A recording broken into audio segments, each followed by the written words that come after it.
De actualidad.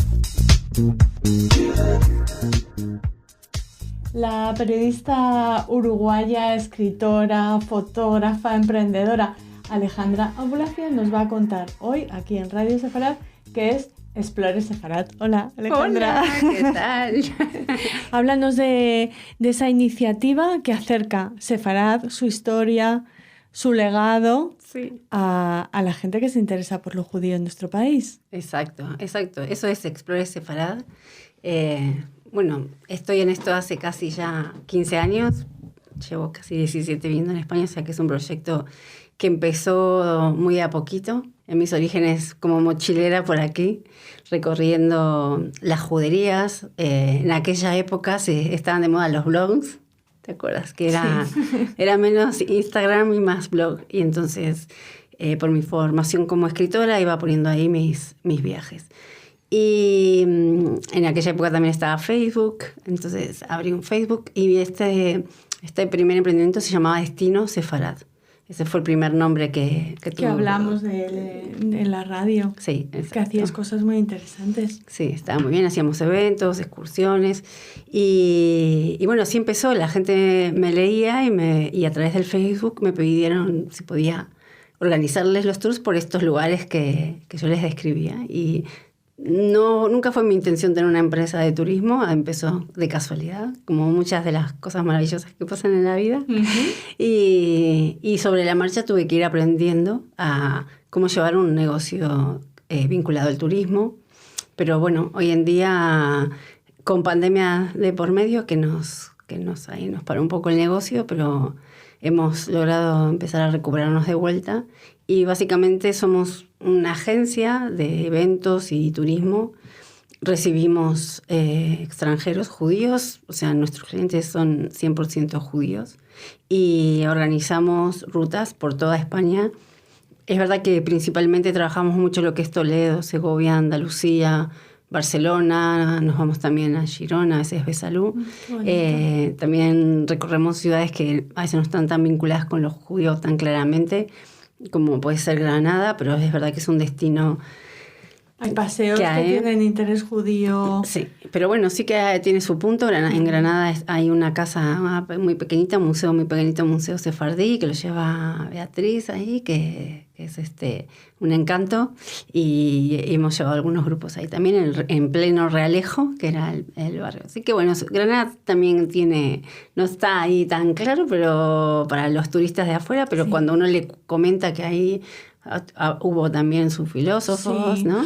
Te voy a recomendar el libro de María José Cano, catedrática de la Universidad de Granada, que habla precisamente de la presencia judía, sí, en Granada. No lo he leído, pero sé de su existencia. Claro. Lo tengo en mis lecturas pendientes. Si no te da tiempo. No sé cuándo. Por ejemplo, sí. Alejandra Abulafia ha guiado a grupos de 800 personas. Hemos tenido, sí, 800 personas. Hemos tenido 700 con un año que vino la MI. Y luego hemos tenido un cliente muy importante el año pasado, que eran 800 en 2 semanas, ¿no? 400, que estuvieron en una ciudad. Y de esa ciudad, de España, salían a otras a visitar, pero bueno, era como un congreso de judíos jóvenes internacionales. Y bueno, es verdad que ahora, con toda la situación que tenemos, se nos hace imprescindible contar con seguridad. Ahora ya los grupos que son grandes, o sea, a partir de 15, 20 personas, ya los propios clientes nos piden que contratemos seguridad privada y es el tiempo que nos ha tocado vivir, también que sean más discretos los grupos en cuanto a su judaísmo, y es como agencia tenemos que asesorarlos y cuidarlos, saber qué lugares, también explicarles. Yo creo que dentro de toda España no está tan mal como otros sitios, pero sí es verdad que nos ha tocado alguna situación a veces, pero como te digo, como tenemos un equipo de seguridad viajando con nosotros, eso se ha podido subsanar sin que los clientes se enteren prácticamente. O sea, lo hemos podido solucionar. Pero yo creo que estamos bastante bien, ¿eh? Yo voy por las calles, voy con los grupos. me ha tocado estar con rabinos y pasar una manifestación por adelante de gente que salía de una manifestación pro-palestina y estar el rabino con su kipá, que él no quería ocultarse, y su esposa ahí, y que lo miren, pero nadie le ha dicho nada. O sea, fueron como esos momentos que recuerdo que digo, bueno, ¿qué va a pasar ahora? Estoy aquí con este rabino y su esposa y están pasando, se están mirando y no sucedió nada en ese momento. Entonces digo, bueno, no está tan mal la cosa por ahora. ¿Y qué reflexión haces respecto a que solo eso pase con el colectivo, las comunidades judías, con los israelíes o con los que Yo creo que los israelíes judíos? son los que lo están teniendo peor porque el idioma, cuando es reconocido alguien hablando en hebreo, ya hemos visto escenas en España de que los echen de los bares. Creo que hay que separar un poco también el tema de lo que es el judío en sí y luego al israelí, que es tremendo lo que les está sucediendo. Ya cuando alguien identifica el idioma y los escucha como israelíes, es horrible lo que les está sucediendo.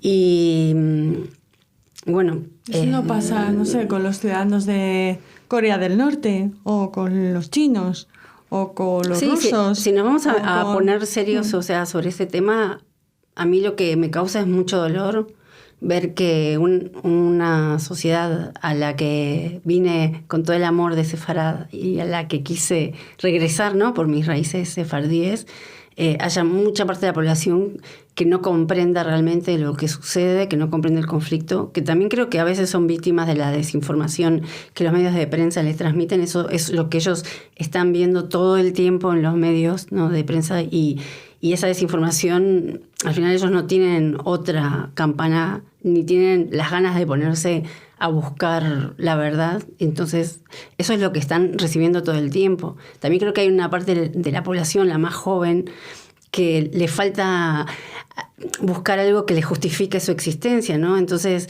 el encontrar algo por lo que se siente mejor con ellos mismos, porque se creen que al defender un ideal, un supuesto ideal, ¿no?, que a todos nos ha pasado, claro, cuando éramos más pequeños. Claro, antes eran, no sé, en Uruguay iban con la camiseta del Che Guevara, sin saber mucho por qué, pero era como, me siento parte de algo y siento que estoy defendiendo un derecho. Yo creo que también hay una especie de moda donde hay gente que se siente mucho mejor consigo misma defendiendo una causa, pero yo creo que el problema que tenemos es que hay un paso más allá de todo esto que está sucediendo, y es que estamos como muy cerca de un pogrom, o sea, donde esto vaya a más, porque ya lo sabemos, y aquí en España, y esto es como lo mío, a lo que he estudiado, lo hemos tenido aquí mismo, en 1391, los pogroms que empezaron en Sevilla, cuando la gente empieza como por el motivo que sea, antes era por otros motivos, ahora es por cuando hay un colectivo que empieza a ser como el target de una población que empieza, entonces basta una chispa. O no, o inventarse la chispa. Sí, que para que esto se desmadre. Entonces a mí lo que me preocupaba es la falta de conciencia que a veces tienen muchos medios de prensa y a veces hasta los propios políticos de no saber que lo que están generando ya lo hemos visto en nuestra historia. Alejandra, Entonces, ¿y tú crees que esa situación, ese aislamiento internacional que está padeciendo Israel y con sus ciudadanos, hará que vengan menos israelíes, por ejemplo, a Sefarad? El tema es que mi público no son los israelíes. O sea, si tengo... Pero un poco en general, ¿cómo tú crees que va a disminuir el turismo judío a Sefarad? No solo los israelíes. En mi experiencia, nosotros no lo estamos viviendo así. De hecho, están viniendo muchos grupos que están eligiendo España antes que otros destinos porque se sienten más seguros en España que en otras ciudades como Francia o Londres, por ejemplo. Entonces había un público que de repente antes prefería ir a esas ciudades y ahora está eligiendo más España. Porque te digo, quizás a los españoles no lo ven, pero acá estamos mejor que en otros lugares para hacer turismo. Vale. O sea, todavía son destinos y nuestra empresa no ha sentido esa falta de turistas ahora. Sí, es verdad que con la guerra hubo un parón, cuando empezó la guerra, sí que hubo como un parón porque la gente no sabía qué iba a pasar y había mucho miedo, pero ahora sí. Pero sí, creo que ya te digo, mi target no son los israelíes, pero sí tengo amigos, por ejemplo, Jonathan Badici, que es un... Le saludamos desde aquí al gran trompetista. Al gran trompetero, como se dice. Trompetero, Sí, él se llama así mismo el trompetero, y él sí que lo siente muchas veces. Que él es guía en Toledo, ¿no? Él tiene una agencia que se llama Keshet o algo así, como arcoíris en hebreo, y él trabaja con público israelí. Y es verdad que hay una bomba en Irán y no vienen, pasa esto y no vienen. Entonces, él sí que es verdad que está muy vinculado con la realidad que pasa en Israel. Nuestra agencia no tanto, pero sí. Cuando viene, por ejemplo, hay mucha gente que me pregunta o nos pregunta a los judíos españoles cuando vienen amigos que comen kasher. ¿Qué pasa con el tema de la comida kasher y todo eso? Entonces, yo ya soy, sin ser kasher personalmente, soy una experta en el kashrut. O sea, y en todos los niveles, porque la verdad que en esto del judaísmo ya sabes que tenemos muchas, somos como en Sukkot, ¿no? Que se unen los cuatro, así somos los judíos, tenemos un poco de todo dentro de nuestro pueblo, y es verdad que hay muchos niveles de kashrut, y nosotros somos capaces en nuestra agencia de dar servicio de catering a todo tipo de grupos. O sea, desde el que come kosher style, o sea, que tiene así, hasta el que tiene el kosher más elevado, que necesita halal Israel, que necesita la carne así, que necesita que el pan se lo haga un judío, o sea, así, todo. Y parte de nuestro éxito como empresa es que trabajamos a la carta. Nosotros damos un servicio siempre personalizado y bueno, tengo un equipo de gente que trabaja conmigo, y bueno, buscamos que el cliente se sienta bien atendido, cuidado, con cariño, y así que bueno, creo que si nos distingue algo es eso, que realmente cuidamos mucho a nuestros clientes, sean 800 o 4. Claro, eso es muy importante. Alejandra, ¿vienen más sefardíes que askenazim? Un poco de todo, ¿eh? Yo a veces hago encuestas cuando tengo los grupos y digo, a ver, levante la mano los sefardíes, levante la mano los... Así digo, bueno, ¿quiénes comen mejor? Y ahí ya, claro. Ahí no hay debate. Ahí no hay debate los amantes del gefilte fish y de la patata. Y hay hits donde, o sea, ciudades... ¿Gana Toledo? Gana Toledo y Córdoba. Sí, Toledo y Córdoba. Sí. Toledo y Córdoba, o sea, ya sí, pero es verdad que hay ciudades que han logrado establecerse en lo que es el imaginario de Sefarad, y ciudades como Segovia también han logrado ponerse, Lucena. Sí, por ejemplo, hay gente que ya pregunta por Lorca, por su sinagoga que se descubrió hace poco, o sea, como que ha repercutido internacionalmente la ciudad. Es verdad que Málaga no tiene todavía muy claro eso, pero sí que hay mucha gente, sobre todo en estas épocas, que quiere ir a Málaga y que quiere descubrir qué es lo que hay de Málaga. Y bueno, ahí está un Gavirol, ¿no? Así que está todo. Y bueno, después tenemos Barcelona, ¿no? Lo que pasa es que es verdad que Barcelona está un poco más complicado hoy en día, el turismo lamentablemente está afectando. Ahí sí que yo creo que hay que dentro de las ciudades que tenemos, Barcelona es un poquito de las que estamos ahí, que hay que tener un poquito más cuidado cuando estamos por ahí. Pero por ejemplo, Córdoba es una ciudad maravillosa, bueno, tiene su sinagoga, su calle de los judíos. Qué bonita la sinagoga de Córdoba. Sí, tiene mucho. Luego sí que es en la época de ferias, ya es, bueno. o de los patios, así. Y bueno, luego hay otras ciudades que son clásicas, por ejemplo Sevilla, que la gente quiere ir. También tiene su pasado, aunque no esté tan claro. Pero yo creo que España tiene, en el norte también hay ciudades que tienen su pasado judío. Bueno, ahí está la red de juderías, ¿no? Esa no es... está la organización, ¿no? que se encarga de promover todo esto, y después ciudades que no están en la red de juderías que también tienen su... Yo creo que hay juderías en todos sitios. Claro, hay presencia judía. De hecho, yo vivía en Talamanca de Jarama, y cuando me mudé ahí miro el mapa y hay un río que se llama Valdejudíos. Y me puse a investigar y resulta que Talamanca de Jarama, que es un pueblito chiquitito, tenía su pequeña comunidad judía.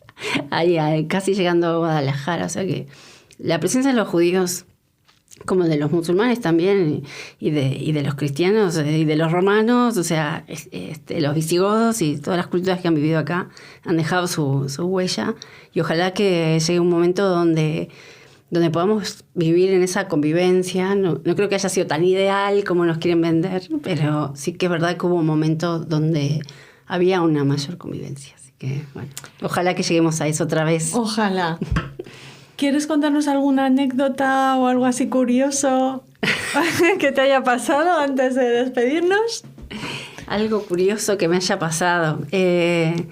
Bueno, una vez estaba con un grupo de israelíes y este logo de la red de juderías que dice Sefarad. Sí, es la península ibérica. Es la península ibérica y bueno, está con las letras que dice Sefarad. Y entonces uno miró así y me dijo, pero en los espacios de las letras hay otra palabra. Dice Sahor, creo que es memoria en hebreo, ahora no me acuerdo cómo se dice, pero decía como memoria ahí en las palabras. Y luego esto se fue como extendiendo y como que los israelíes, no sé, cómo se comunican entre ellos, todos al final sabían que dentro de este logo estaba la palabra memoria, que fue por casualidad. O sea, la persona que diseñó este logo no podía imaginarse que dentro de su palabra iba a decir memoria dentro. Y me pareció que era algo que a veces uno puede creer en Dios o no puede creer en Dios, pero a veces Dios tiene ese humor y que algo que está tan vinculado a Sefarad, que al final Sefarad no existe en otro lugar que no sea en la memoria de los sefardíes, porque las recetas tienen influencias de América, tienen tomate, o sea que contame qué recetas sefardíes tienen tomate cuando acá no había tomate. Las canciones tienen influencia de los lugares donde estuvieron, pero ¿dónde vive Sefarad? Pues vive en ese legado y en esa memoria de los sefardíes que se fueron. Y entonces para mí eso fue como algo muy bonito que lo recuerdo. Podemos llorar escuchando a Alejandra Abulafia. Qué bonita manera de acabar esta entrevista. Te esperamos aquí siempre en Radio Sefarad. Gracias, siempre sabes que me siento en mi casa y que los quiero mucho. Gracias. A ustedes.